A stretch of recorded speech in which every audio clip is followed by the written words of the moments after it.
wah, orang-orang yang ada di TikTok ini sebenarnya mereka suka sama agama, mereka tuh cinta sama agama, mereka tuh mau berpegang sama agama, cuman mereka tuh sepertinya kebingungan karena ngelihat kanan mereka dicaci, ngelihat kiri mereka dicaci. Saya cek follower saya itu yang akhirnya saya buka, ada yang foto profilnya mini banget, ada yang pakai baju kayak gitu-gitu.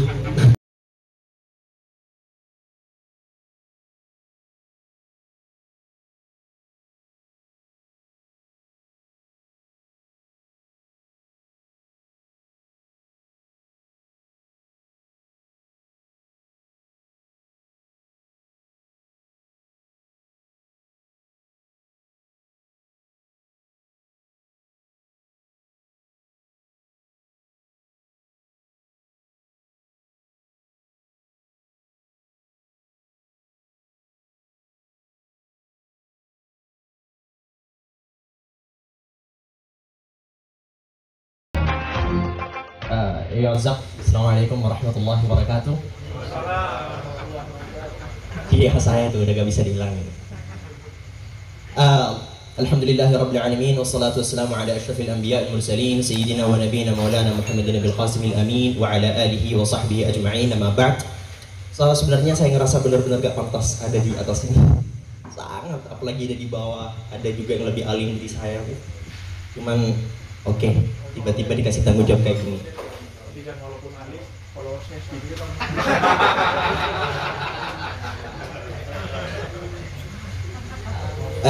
Jadi karena saya merasa bahwasannya diri saya adalah seorang pemuda, maka yang berhak saya dakwahi untuk sekarang mungkin orang-orang yang seumuran sama saya.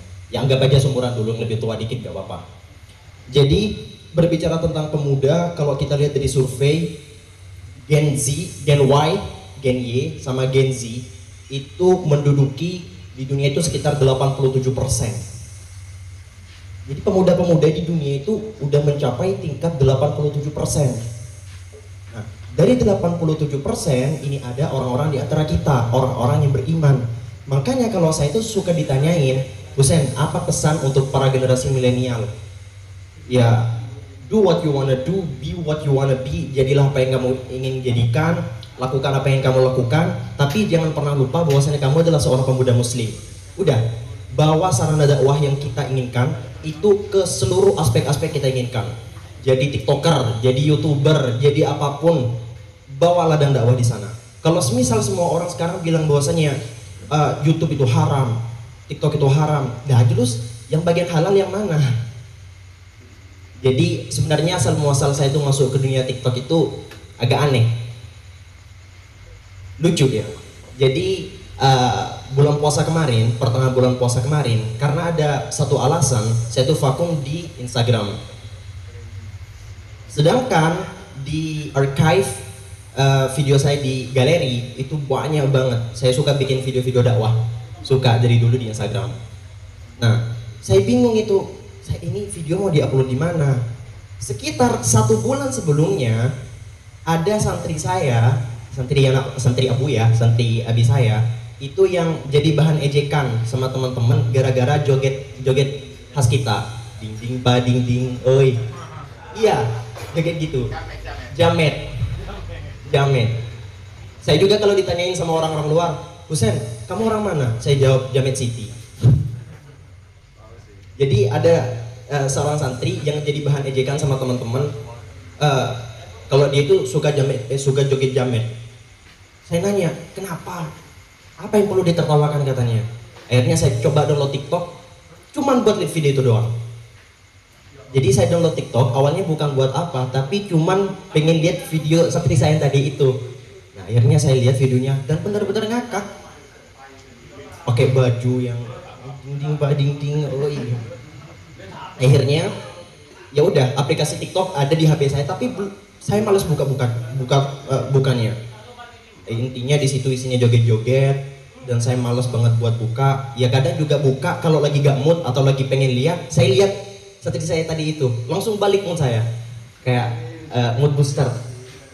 Terus gara-gara saya tadi vakum di Instagram, akhirnya video yang archive yang ada di galeri saya coba masukin ke TikTok, tapi masih ragu soalnya waktu itu saya buka hashtag Islam, itu yang muncul hashtag Islam itu isinya ya orang-orang nyanyi ya Nabi, itu dibikin joget, takbir dibikin joget, terus lagu-lagu yang seharusnya kita bersedih atau apa itu dibikin joget sama orang TikTok. Aneh orang-orang TikTok itu.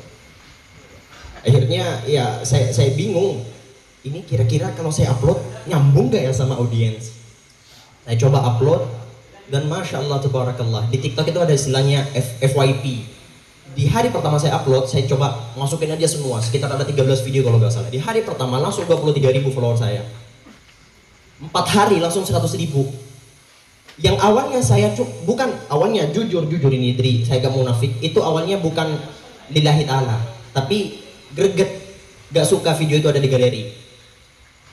Akhirnya saya mikir, wah, orang-orang yang di TikTok ini sebenarnya mereka suka sama agama, mereka tuh cinta sama agama, mereka tuh mau berpegang sama agama, cuman mereka tuh sepertinya kebingungan karena ngelihat kanan mereka dicaci, ngelihat kiri mereka dicaci. Saya cek follower saya itu yang akhirnya saya buka, ada yang foto profilnya mini banget, ada yang pakai baju kayak gitu-gitu.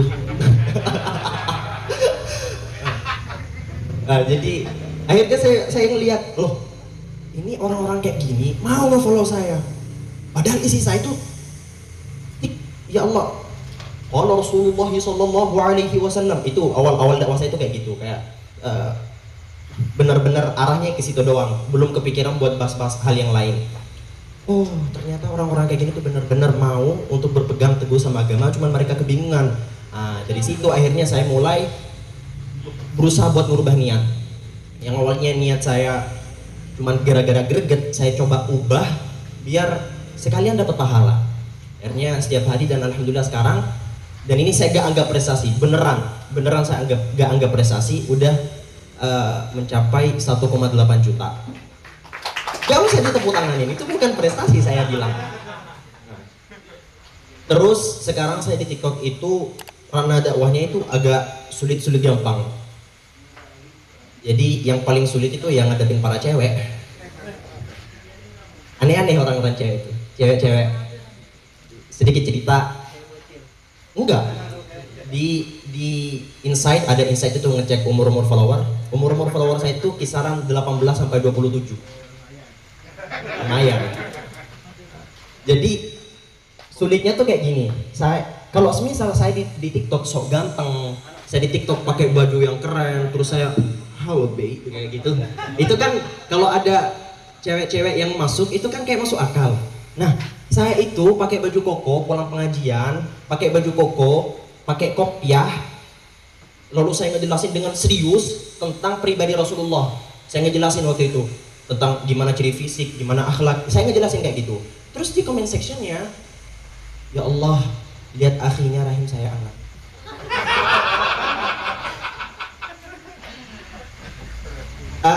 Jadi itu kan kayak nyambung gitu loh.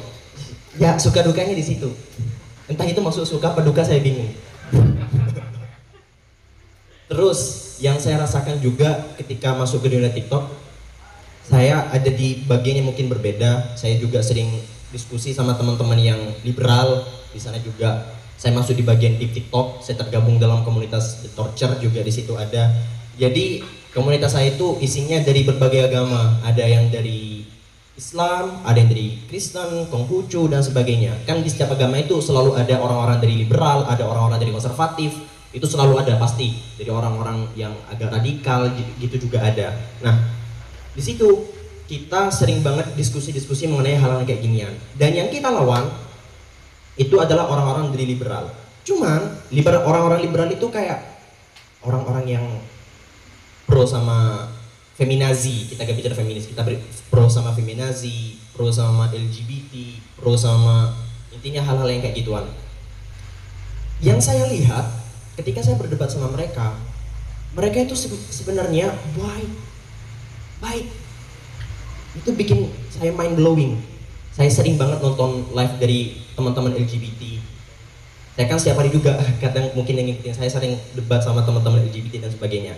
Nah, ketika mereka nge-live, mereka tuh nge-treat everyone like they treat himself gitu. Mereka tuh suka memperlakukan orang lain sebagaimana mereka itu memperlakukan diri mereka sendiri. baik banget gitu ketika nge-live, ketika mereka berperilaku ke sesamanya. Lalu saya bingung, ini orang-orang macam kayak gini itu memperlakukan orang-orang di sekitarnya dengan sangat baik. Kenapa kita yang justru bilang bahwasanya saya ini beragama, saya religius, Allah Subhanahu wa taala berfirman seperti ini, Rasulullah SAW bersabda seperti ini. Kenapa kita justru seringkali membawa narasi-narasi kejahatan, seringkali membawa narasi-narasi yang agak sedikit keras sehingga orang-orang itu justru menjauh dari kita.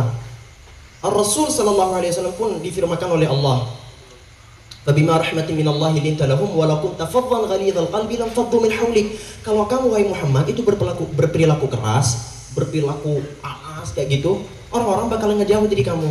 Lah, ini orang-orang dari komunitas yang saya lihat seharusnya mereka berada di dalam jalur kesesatan.